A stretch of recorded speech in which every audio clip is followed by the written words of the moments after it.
58문 제가 읽습니다. 그렇지만 빌라도는 무죄하다고 선고했습니다. 그리고 그는 주님께서 그러한 판단을 받아 마땅한 것처럼 그렇게 주님을 정죄하지는 않았습니다. 두 가지가 다 인정됩니다. 왜냐하면 주님께서 빌라도를 통해서 당신의 죄가 때문이 아니라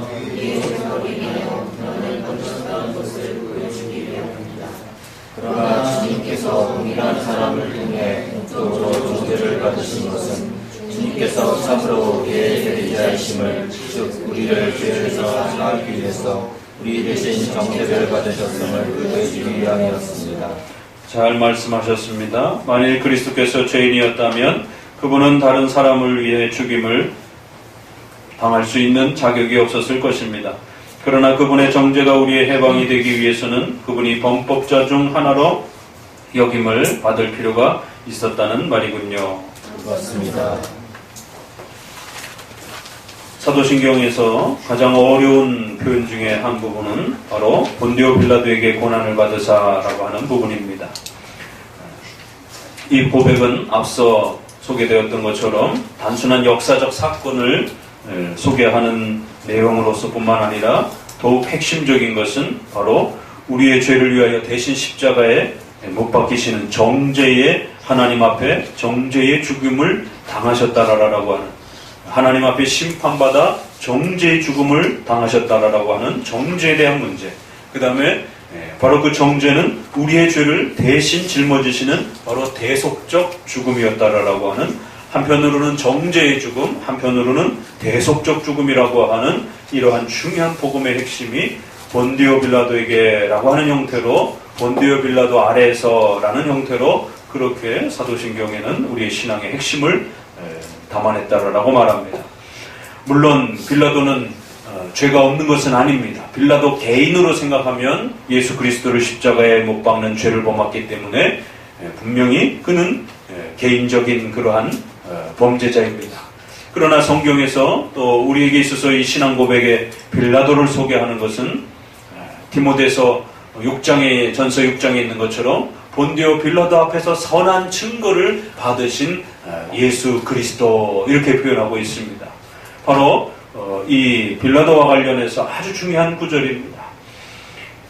빌라도는 개인적인 그러한 문제를 지적하기 위해서 우리 신앙 고백의 중요한 이 핵심 단어에 집어넣은 것이 아니라 바로 그리스도의 죽음이 어떠한 죽음의 성격을 가지고 있는 것인지에 대한 그 가장 중요한 핵심을 바로 이러한 빌라도의 재판정의 특성을 잘 표현하면서 우리에게 담아내 준 것입니다. 그렇기 때문에 반드시 빌라도에 대한 이 고난받으시고 라고 하는 부분은 십자가에 죽으시고 또 지옥에 내려가시고 라고 하는 이 세 가지의 이 표현이 바로 사도신경에서 복음의 핵심이라고 하는, 예수님이 우리 대신 십자가에 정죄의 죽음을 당하시고 십자가의 보혈의 피를 흘려주셨다라고 하는 그 정죄의 죽음은 인간이 받아야 되는 하나님의 무서운 지옥의 심판적 형벌이었다라고 하는, 바로 인간의 전적 부패와 원죄와 또 그 죄를 대신 속죄해 주시는 그리스도의 십자가의 또 은혜, 바로 이러한 죄, 정죄, 대속적 피 흘리심, 바로 이러한 세 가지 내용이 본디오 빌라도에게 또 십자가에 못 박혀 정죄의 죽음을 죽으시는 죽음, 그 다음에 그 인간의 죄의 고통은 지옥을 맛볼 정도로 어마어마한 고통이라고 하는 이러한 세 가지 표현이 바로 사도신경의 가장 중요한 복음의 죄와 관련된 또 구속과 관련된 핵심적 표현임을 기억하셔야 된다라고 말씀을 드렸습니다. 이처럼 본디오 빌라도에 대한 고백은 빌라도를 통해서 의롭다라고 인정된 것은 바로 당신의 죄가 때문이 아니라 우리의 죄를 위하여 고난받으셨다라는 것을 보여주는 아주 중요한 그러한 사건이었습니다. 또 한편으로는 그럼에도 불구하고 의로운 분이라라고 죄가 없다라고 확인됐는데도 불구하고 또 죄인으로서 죽으셨다라는 거예요. 주님께서는 동일한 그 빌라도를 통해서 공적으로 정죄를 받으신 것입니다. 이런 표현들을 잘 유념해 두셔야 됩니다. 공적으로 정죄를 받았다. 바로 이것은 하나님의 심판정을, 이 땅의 법정을 대신해서 바로 예수 그리스도를 의롭다라고 선언하면서도 또 그 예수님이 죄인이다라고 하는 이러한 하나님 앞에서의 엄중한 그 심판의 모습을, 인간의 법정을 대신해서 그렇게 보여주고 있는 중요한 하나님의 공적 재판의 대리적 성격이다라는 것을 명심하셔야 됩니다. 단순한 역사적 사건이 아니라 하나님의 하늘의 심판정에 대한 대리적 또 그러한 모습으로 우리에게 소개를 해준 것이다 라고 말씀드렸습니다. 그래서 빌라도의 재판은 의롭다라고 선언하는, 죄가 없다라고도 선언했지만 또 한편으로는 십자가에 못 박으라라고, 죄인이라라고 선언하는 아주 독특한 그러한 이중적 선언을 했습니다. 물론 그것은 빌라도 개인의, 통치자의 정치적인 그러한 욕망을 이루기 위한 악한 죄 속에서 나온 그러한 잘못들입니다. 그러나 하나님은 그 빌라도의 재판정을 사용하셔서 하나님의 의를 이루시는 하나님의 신적 작정과 섭리의 위대함이 이 빌라도 사건에 있음을 또 우리는 더 깊이 들여다봐야 된다라고 말하고 있는 것입니다. 그래서 단순히 빌라도 그 개인의 잘못을 묻는 것이 아니라 이 빌라도의 재판정을 사용하셔서 하늘의 재판정 앞에서 그리스도가 누구인지, 의로우신 분인데도 불구하고 그리스도는 죄인으로서 죽어야 된다라고 하는, 바로 거기에는 인간의 죄를 대신 짊어지고 십자가의 죽으심으로 그 죄값을 해결하여 하나님의 의로운 심판의 요구를 완성하신다라고 하는 바로 이 내용이 포함되어 있는 것을 우리에게 가르쳐준다라고 말합니다. 공적으로 정죄받는 내용이다라고 하는 것. 그래서 주님은 참으로 우리의 대리자이시다라고 하는 것. 즉 우리의 죄를 사하기 위해 우리 대신 정죄받으셨습니다.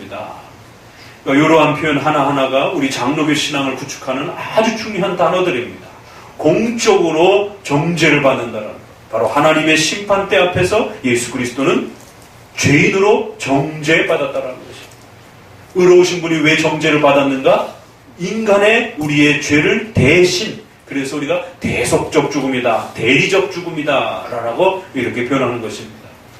형벌을 받았지만 그 형벌은 단순한 형벌이 아니라 인간의 죄를 대신 짊어지시는 대속적 정죄, 대신적 죽음, 대리적 죽음, 우리 대신 그리스도께서 죽으시는 그러한 희생적 죽음이다. 그래서 대신 정죄 받으셨습니다. 이런 단어들이 아주 중요한 단어들입니다. 2058문에는 다시 한번 앞에 소개했던 빌라도의 이 신앙 고백이 가지고 있는 의미가 무엇인지, 그것은 바로 정죄의 문제이고 그 정죄는 하나님 앞에서 받는 그러한 그리스도께서 죄인으로 그렇게 판정받는 정죄의 선언이었다라고 그렇게 고백합니다. 그리고 그 그리스도가 받으신 그 정죄는 바로 우리가 받아야 될 우리의 죄가로 인하여 고난을 받으시는 대신적 정죄, 죽음이었다라고 하는 바로 이 사실을 가르치는 아주 중요한 신앙 고백이 바로 본디오 빌라도 아래에서 고난을 받으셨습니다 라는 뜻입니다. 만일 그리스도께서 죄인이었다면 그분은 다른 사람을 위해 죽임을 당할 자격이 없었을 것입니다. 그래서 그분은 반드시 의로운 분이라고 또 그렇게 확증되어야 한다는 겁니다. 그러면서도 또 그분은 우리의 죄를 짊어지시기 위하여 죄인이라고 또 그렇게 정죄 받아야 된다는 것입니다. 그래서 그분의 정죄가 우리의 해방이 되기 위해서는 그분이 범법자 중 하나로 여김을 받을 필요가 있었다라는 말인가요? 앞의 말을 다시 한번 두 문장으로 그렇게 재차 확인해 주는 것입니다. 여기서도 또 다시 반복되는 중요한 단어가 무엇이죠? 그분의 정죄라는 그러한 표현, 다른 사람들을 위해 죽임을 당하시기 위해서는 반드시 자신의 죄가 아니라 의로운 자라라고 선언을 받으셔야 되고, 그리고 또 동시에 죄인이라라고 하는, 그리하여 대신 정죄를 받으시는 이러한 두 내용이 바로 이 빌라도 고백 안에 함께 어우러져 있다라고 말합니다.